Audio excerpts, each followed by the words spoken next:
Hello, today I would like to share with you this magnesium glycinate with vitamin K2 and D3. This is our bottle. I like that because it comes one bottle. You don't need the different pills every day. Okay? It's a liquid, so they use dropper. Berry flower, tastes nice, and it's easy to take. Okay? For example, whatever you want, you can take it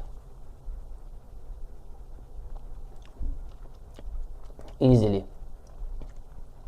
The taste is berry flower. The supplement has magnesium glycinate, so it is easy to your stomach. You can use every day. There's also D3 and K3 vitamins. It supports your bones every day.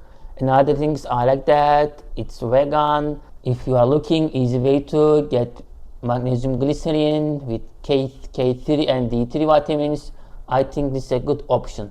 Thank you for watching.